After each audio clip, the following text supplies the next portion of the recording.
All right, we're rolling. Let's talk about Apple TV, and I guarantee you nobody else is talking about this. Or not Apple TV, but Apple getting rid of iTunes, so to speak. Listen, the iTunes store is still there. It still will be. But yes, it's breaking up into 3 different parts on the computer.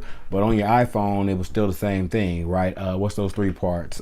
Music, podcast, and TV, right? But here's the thing you got to take away from it. Don't matter if you're an artist or not, because replace the word artist with the word brand.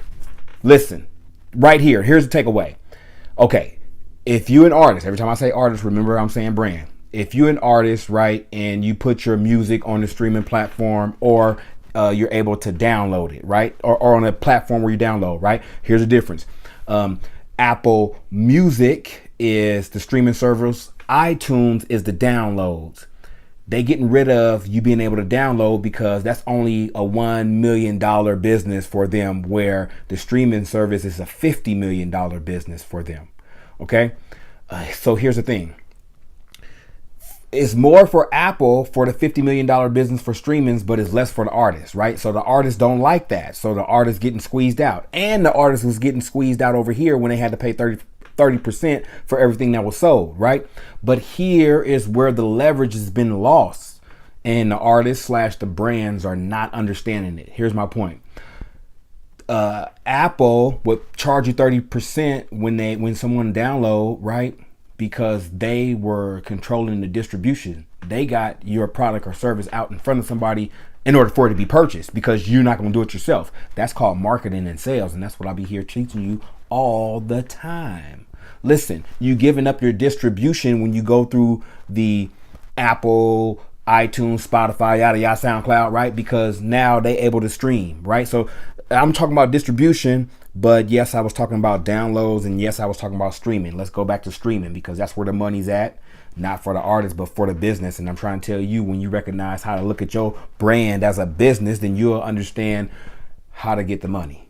Streaming. Now, I ain't saying you got to stream, but I'm telling you, they have the control, meaning they have a process where they walk somebody through the promotion, the marketing, and the checkout, and you don't, because you don't have your marketing together, right? I mean, it don't matter if you're an artist or a business, but you're a brand. And when you own your distribution, if you need to find somebody, find Ryan Leslie. He does it, pretty much one of the better guys to do it, period, right now.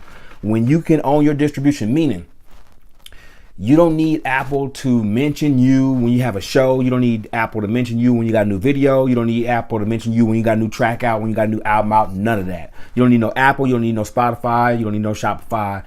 Maybe you can use some SoundCloud. Maybe you know where to go and put your stuff out there for free so you can attract more customers. But when you own your distribution, that means you own your email list. You own that text message list. You got those addresses. And then when you real good, you got credit card numbers on file, because people doing business with you.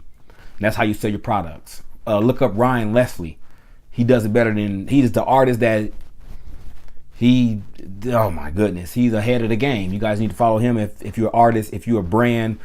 I don't know who to tell you to follow besides me, okay? But I'm talking about distribution. That's what we focused on. And you own that distribution when you offer your product, because you have the leverage. The leverage is you can use social media for free to reach the masses of people. And here's the problem. You don't know what content to create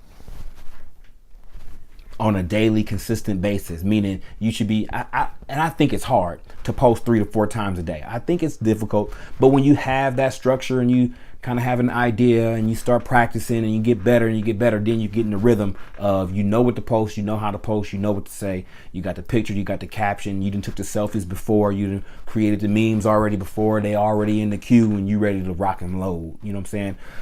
That's what I'm talking about. Distribution. Get your product or service out there. Check out my free course. All right. Check out the $25 experiment where I show you how to get a ton of traffic using IG influencers. Nobody's talking about that. I'm gonna go upload that video any minute right now. If you're already in there, we're dropping the first video and I'm about to record the second video.